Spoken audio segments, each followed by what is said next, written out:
everybody, my name is Shannon and I am still waiting for my Satyr, and today we are finally talking about Convergence by Zoraida Cordova. Finally getting to the adult novel in the first wave of the second phase of the High Republic. So not only did this book come out later than it was meant to, but it also just took me a very long time to get to. I have been very busy with the end of the year, but this has been one of my most anticipated reads. I love Zoraida Cordova. This book was really touted as having like this Jedi opposite this like Prince of Coruscant, the scandal, all of this, like he was gonna be, you know, kind of like a scoundrel, bad boy type of thing. Like this was gonna be really exciting, and it was kicking off phase one. And I will say, having read this, it is very obvious to me that it is supposed to be read before Path of Deceit, but unfortunately with it getting pushed back, you know, everybody read Path of Deceit first. But I honestly feel like if you haven't read Path of Deceit yet, you should read this one first,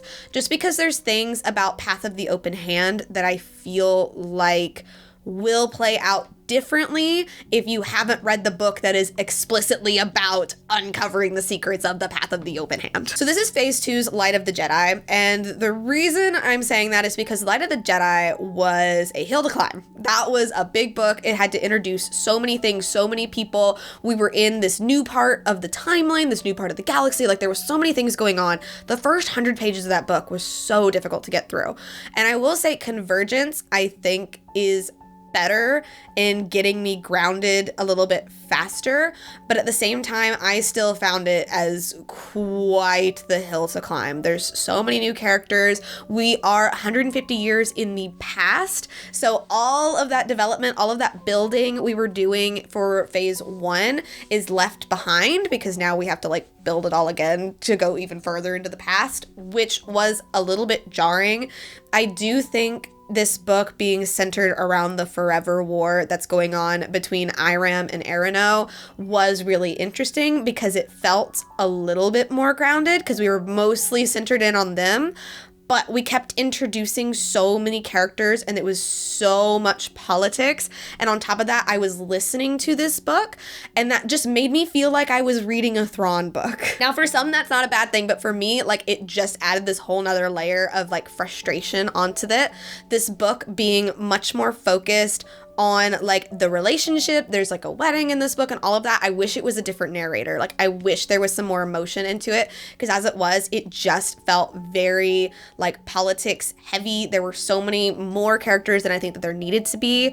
The core four of our Jedi, our Prince of Coruscant, and then our two heirs of the two planets that we're on, I think is all that we needed to explore.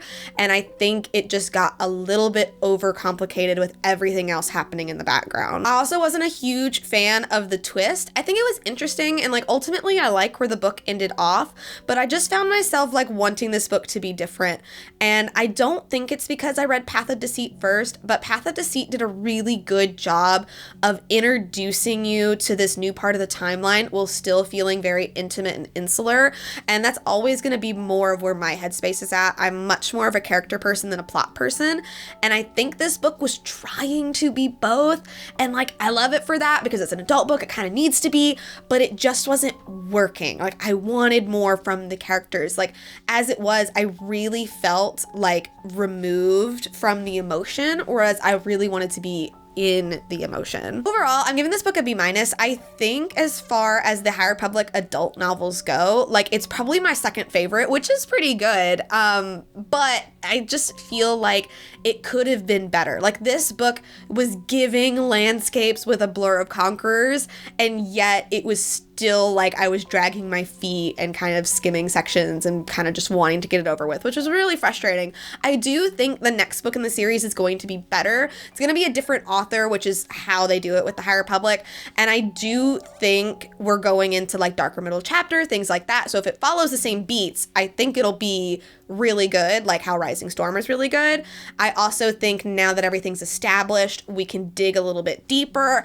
I am very interested to see where these relationships are going. Overall though, I do recommend it. I would just say keep your expectations a little bit lower, because I think mine went in just a little bit too high. But anyway, thank you guys so much for watching this video. If you liked it, be sure to hit that like button down below, and don't forget to subscribe to Talk Books with me every week. That's everything I got for today, and I will see you guys next time.